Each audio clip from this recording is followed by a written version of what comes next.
In this video, I'm going to explain how to help your overstimulated dogs to calm down. We often experience our dogs being overstimulated, overexcited in some circumstances. However, sometimes dogs stay overstimulated for a longer period of times, and this is really detrimental on the health because of the constantly elevated levels of stress hormones, including cortisol or adrenaline. Overarousal may manifest itself in many different ways for various dogs.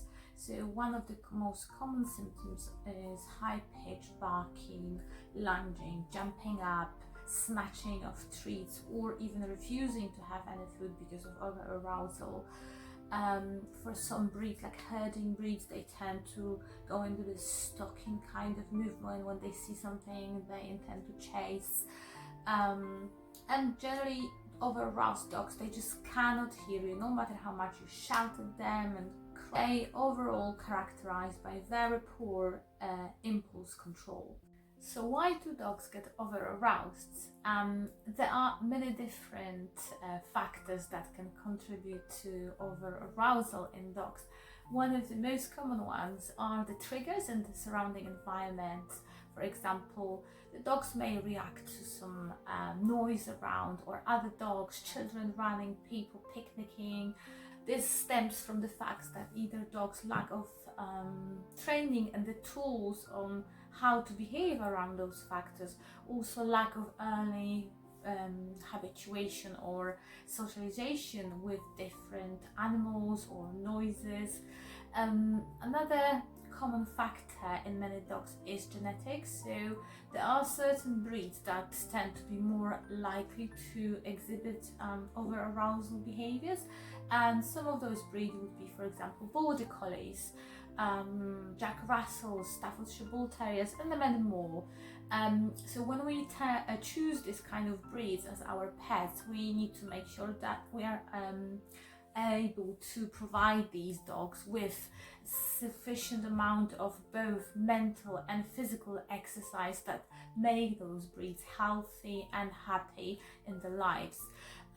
Also, what we need to remember is a very common symptom of overarousal could be pain.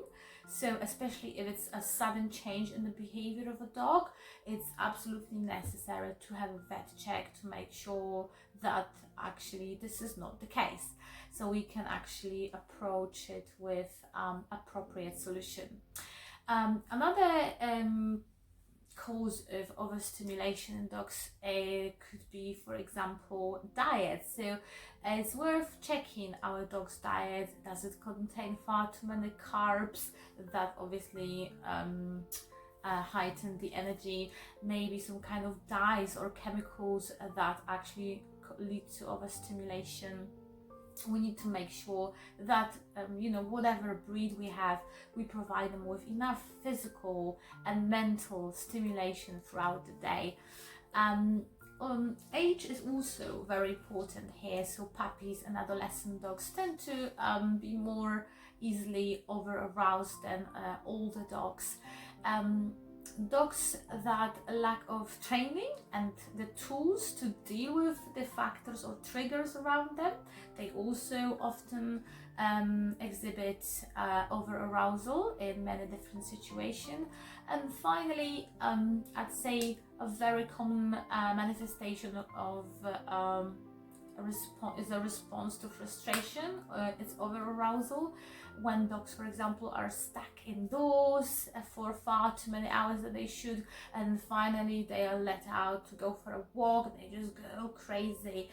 So what to do when we have overaroused dogs? First of all, it's really a good idea to have a vet check if this is not pain related. If this is excluded, we need to identify the potential reason for overarousal. Quite often it is the lack of sufficient amount of either mental or physical exercise for our dogs. So then we need to plan ahead and schedule some mental and physical activities that are appropriate for our dogs and the breed and age appropriate. Another idea is also to make a list of potential triggers that lead to overarousal in our dogs, and then when we have the list of all those triggers, we can start planning ahead as well. So obviously here we need to lower the perceived value of those triggers for our dogs and work around them. So quite often that will be other dogs at the walks, or perhaps squirrels, or perhaps children running around. So what we need to do is we need to teach our dogs and practice alternative behaviors. This needs to start at home first, in a quiet environment, so we can teach dogs the activities where we are the center of the world and we are the source of their fun. So perhaps we can teach our dogs hand targeting, or for example weaving through legs, or going around our legs, or playing some sniffing games, or find it when we throw a treat on the floor or a ball, or play some hide and seek. The ideas are endless here, but obviously these need to be also breed appropriate. So probably we won't ask a Great Dane to go around our leg, because that's physically impossible. So think of something that our dogs particularly like as well, doing with us, and through constant progressive practice it becomes a habit. And then when we start in our living room, we can progress to practicing in the garden, and then we can slowly go and practice on our walks, first far away from those triggers at a distance, and then obviously the more confident the dogs become, we can actually practice getting closer and closer to those triggers. So obviously another idea that works for most dogs is to have a nicely structured walk.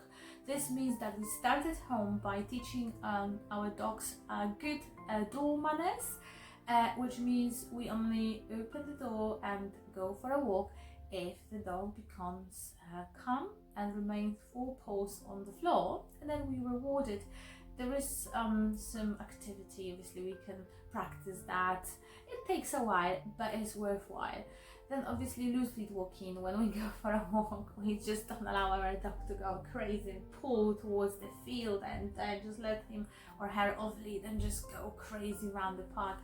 So it's a good practice, obviously, with loose lead walking, practicing reliable recall. And then what worked particularly for me having a border collie is having regular breaks in our walks for sniffing games or settling. Again, we started at home to teach my dog settle, and then we implemented it in every walk. We do it once, maximum twice, where I sit down on the floor with my dog, ask him to settle, and then I don't do it as much, but when we first started, you just gently, slowly, you can stroke your dog, and if they're okay with the human touch, I just say, good boy, and you show them how to remain calm. Through this activity, they learn that they can just, during the walk, relax, settle, and watch the world go by. They don't always have to chase and run and bark. Again, this is a long practice, but it's absolutely worthwhile. Another idea is finding a healthy outlet for this high energy or easily overstimulated dogs in some kind of structured activity, whether it's hoopers or maybe some agility class or men trailing, anything that would give our dogs and us joy to do something together. Another idea is also post-walk relaxation. So when you come back from your walk, it's a very good idea, obviously, to allow the dog to have some water if it's overheated, and then ask the dog again to settle in a nice quiet area of the house. So creating this good habit of, okay, we had a walk, now it's time to chill and relax again.